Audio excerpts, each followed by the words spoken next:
Good morning student, my name is Sumit Sharma. आज हम पढ़ने जा रहे हैं अपने सोशल स्टडी के लेसन 20 के पार्ट 2 को। आज के इस लेसन में हम भारत के उसके पड़ोसी देशों के साथ संबंधों के बारे में पढ़ेंगे। So let's begin. India's relation with her neighbouring country, Bharat के उसके पड़ोसी देशों के साथ संबंध। India is a vast country and its boundary touch China, Nepal, Bhutan, Burma, Sri Lanka and Pakistan. Bharat एक बड़ा देश है और इसकी सीमाएं चाइना, नेपाल, भूटान, बर्मा, श्रीलंका और पाकिस्तान को लगती हैं। India's relation with neighbors have not been even always। Bharat के उसके पड़ोसी देशों के साथ संबंध हमेशा एक जैसे नहीं रहे। On and often several problem have crop up. यदा कदा समस्याएं भी आती रही हैं। भारत ने इन समस्याओं को सदैव शांतिपूर्ण ढंग से परस्पर वार्ता से सुलझाने का प्रयास किया है। इन्हें सुलझाने में वह किसी तीसरे पक्ष का हस्तक्षेप नहीं चाहता है। देश के आर्थिक विकास और शांति तथा स्थिरता के लिए पड़ोसी देशों के साथ मित्रता और सहयोग की आवश्यकता है। इंडिया एंड चाइना, भारत और चीन। भारत और चीन की सभ्यता विश्व की प्राचीनतम सभ्यताओं में से एक है। दोनों देशों के संबंध हजारों वर्षों पुराने हैं।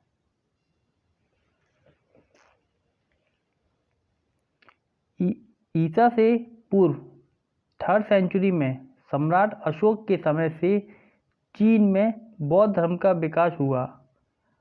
अशोक काल के बाद भारत के अनेक विद्वान चीन गए। चीनी यात्री भी भारत आते रहे, जिनमें फायान और हैंगसांग प्रमुख थे। चीनी विद्यार्थी नालंदा विश्वविद्यालय में पढ़ने आया करते थे। वर्तमान काल में 1949 में चीन में साम्यवादी क्रांति के परिणामस्वरूप साम्यवादी सरकार स्थापित हुई। भारत ने चीन में कम्युनिस्ट क्रांति का स्वागत किया और चीन की नई सरकार से अच्छे संबंध बनाने की पहल की, जो काफ़ी कुछ सफल भी हुई। कम्युनिस्ट चीन को सबसे पहले मान्यता देने वालों में भारत प्रमुख था। भारत ने यूनाइटेड नेशन में चीन को सदस्य बनाने में काफ़ी महत्वपूर्ण पहल की। भारत और चीन ने 1954 में एक समझौते पर हस्ताक्षर किए, जो पंचशील समझौते के नाम से पूरे संसार में जाने जाते हैं।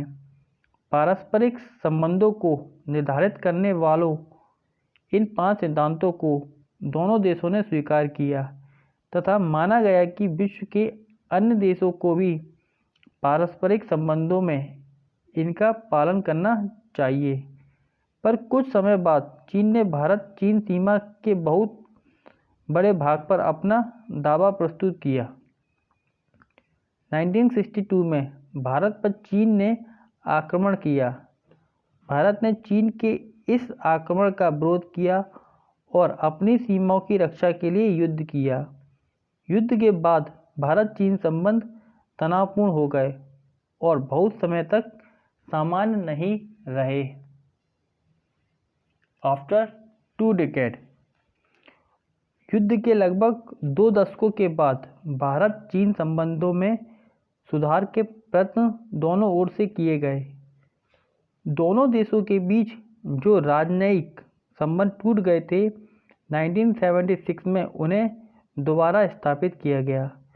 दोनों देशों के बीच सीमा विवाद सुलझाने के लिए वार्ताएं प्रारंभ की गई।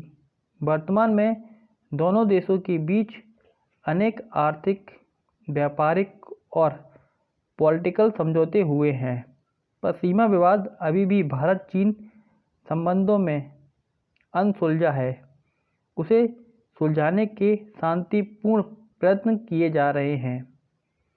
नेक्स्ट है इंडिया एंड नेपाल, भारत और नेपाल के संबंध।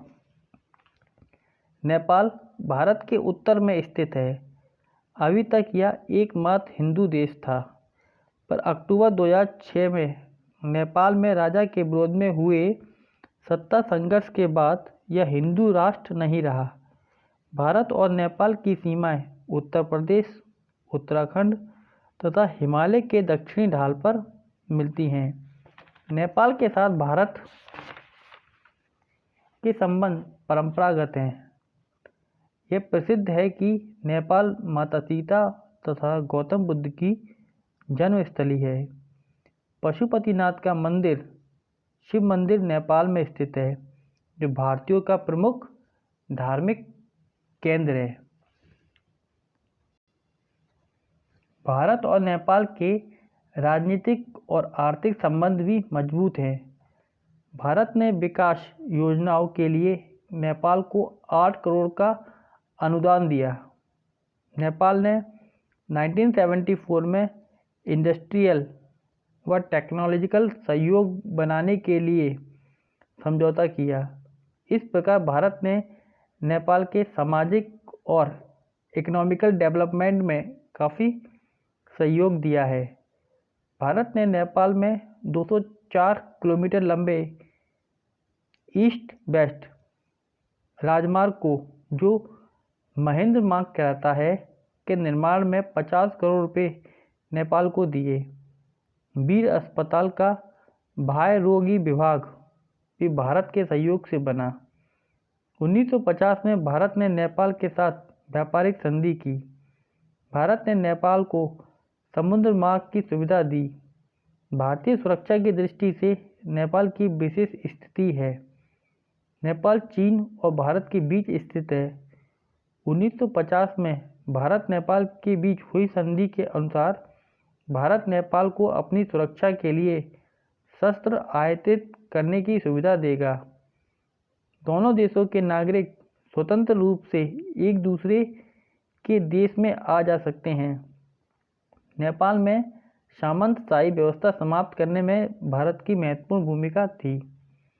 नेपाल से बहुत से विद्यार्थी भारत में अध्ययन करने के लिए आते रहे हैं। नेपाल में अक्टूबर 2006 में सत्ता परिवर्तन हुआ। इस सत्ता परिवर्तन के परिणाम स्वरूप राजा का पद समाप्त कर दिया गया और वहां पूर्ण प्रजातांत्रिक सरकार स्थापित हुई।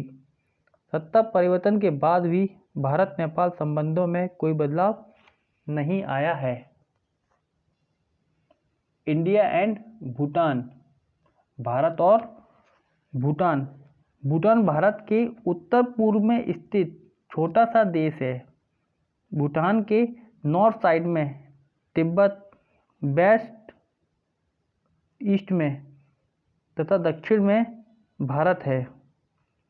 इस देश का क्षेत्रफल 53,000 वर्ग किलोमीटर है। यहाँ की आबादी अधिकांशतः बौद्ध धर्म का पालन करने वाली है। भारत भूटान के संबंध वैसे ही परंपरागत हैं जैसे कि भारत नेपाल के। प्राचीन इतिहास का यदि अध्ययन करें तो यह बात स्पष्ट होती है कि पहले भूटान का एक बड़ा भाग भारत की सीमाओं में ही था और 7वीं शताब्दी तक भारत शासक उस क्षेत्र में शासनाध्यक्ष थे। भूटान की धार्मिक पृष्ठभूमि में बौद्ध भिक्षु पद्मासंभव का विशेष स्थान है। पद्मासंभव ने ही भूटान की जनता को बौद्ध धर्म में दीक्षित किया।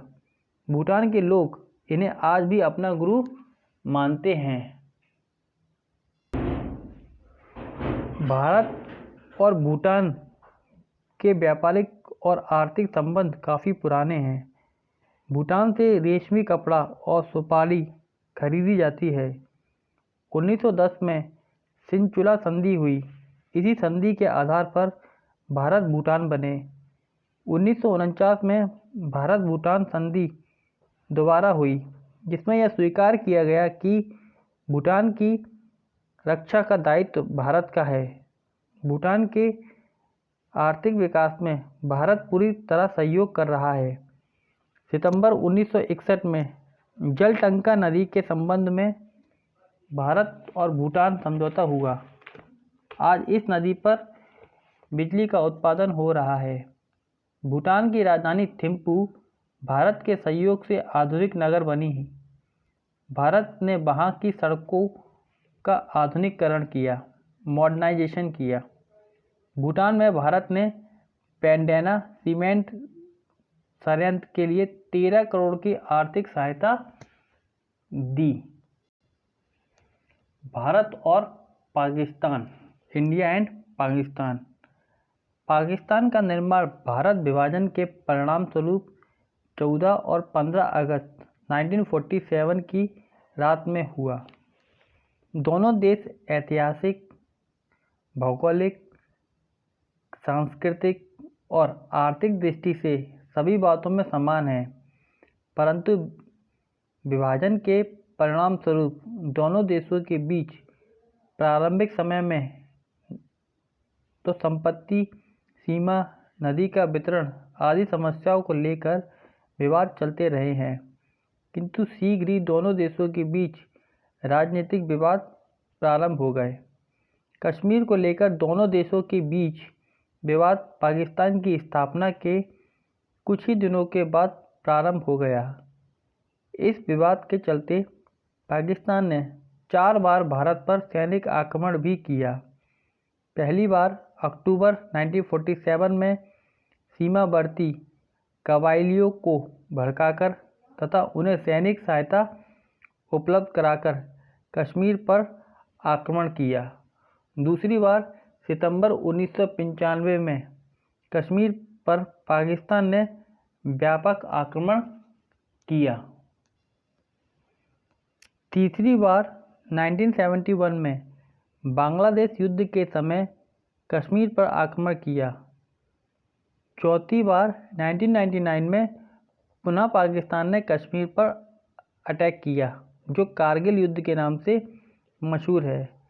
चारों आक्रमणों का उद्देश्य सैन्य शक्ति द्वारा कश्मीर पर अपना अधिकार स्थापित करना था, पर चारों बार भारतीय सेना ने पाकिस्तान द्वारा किए गए आक्रमणों को असफल कर दिया।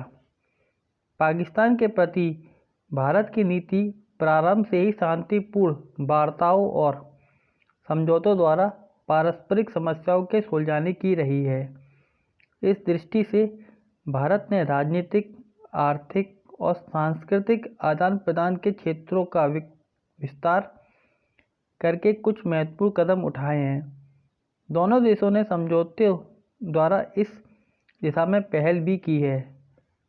सांस्कृतिक शिष्टमंडलों का आदान प्रदान, खेल कूद के क्षेत्र में दोनों देशों में प्रतियोगिताओं का आयोजन और दोनों देशों के पत्रकारों और लेखकों का एक दूसरे के देश में आना जाना प्रारंभ हुआ। दोनों देशों की जनता एक ही रही है। अनेक परिवार दोनों देशों में बसे हैं। विवाह संबंध भी दोनों देशों में हैं। जनता के स्तर पर आवागमन की दृष्टि से दोनों देशों ने समझौते किए हैं तथा कई सड़क और रेल यातायात जो वर्षों से बंद पड़े थे, अब खोल दिए गए हैं। दोनों देशों में आर्थिक और व्यापारिक समझौते भी हुए हैं। दोनों देश सार्क और साफ्टा के सदस्य हैं।